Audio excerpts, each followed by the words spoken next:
So you see the back and forth in the first few verses, but as you come down to verse 8, we read this. Elijah took his cloak there at the Jordan River, rolled it up, struck the water, and the water was parted to one side and to the other, till the two of them could go on dry land. So again, they need to cross the water, and so Elijah parts it. Now, you do not have to be a very well-educated student of the Bible to say, that story sounds familiar. Where have I read a story of a servant of God parting the waters? And your mind will likely go to the story of Moses. In fact, we'll look at the parting of the Red Sea this evening in Exodus 14.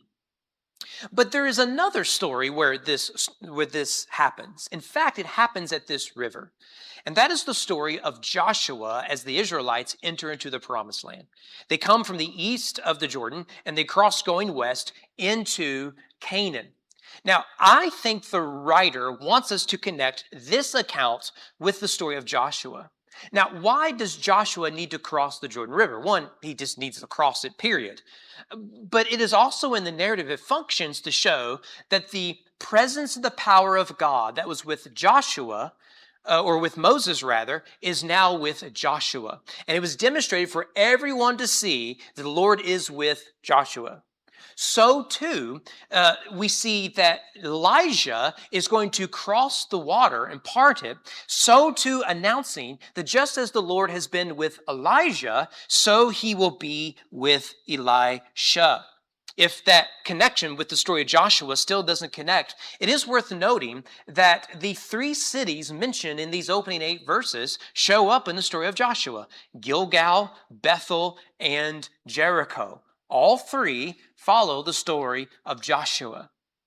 And so I think the writer is clear that we are to see a passing of the torch from Moses to Joshua and now from Elijah to Elisha. But we need to note here that the effectiveness of Elijah's ministry was tied to nothing less than his faith in the power and presence of God. Everyone else in all of Israel had abandoned the proper worship of Yahweh. They were worshiping the prophets, or they were worshiping the gods of Baal and Ashtaroth. But it is Elijah alone at times where he believes God has not abandoned his people, and God will not abandon his people. And so he does mighty acts of power by faith. Elijah knew, therefore, that the Lord would show up on Mount Carmel. Elijah knew that it would not rain for multiple years. Elijah knew that they would be provided for even when he was with the Gentile widow. Elijah's faith was his secret weapon. And that is what made him so effective. He believed in the power and the presence of God.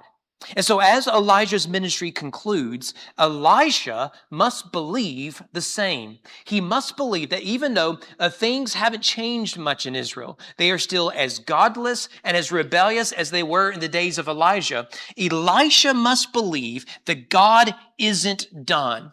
And he must exercise the same sort of faith as his mentor had. And so it is with us. The reason we limit ourselves so often is that we believe that God can help, but I must trust in my own ability, my own powers, my own influence, my own creativity. Or I suspect many of us here today and think, well, God can use a lot of people, but he can't use someone like me. I'm too small, or I'm too inexperienced, or I'm too new to the faith, or I'm too impoverished, or I'm too inexperienced, or I don't know enough about the Bible, or I struggle with this or that, and we could give all the excuses in the world of why God can't use us. And yet it comes down to the fact that if we believe that God has risen Jesus from the dead, he can do anything, even with people like us. We must be a people of faith. Remember, therefore, that Gideon was the smallest man from the smallest clan, and yet was used by God. David was an overlooked shepherd boy. Moses was a tongue-tied fugitive. The disciples were made up of uneducated, unqualified Galileans. But what made each of them great was their faith.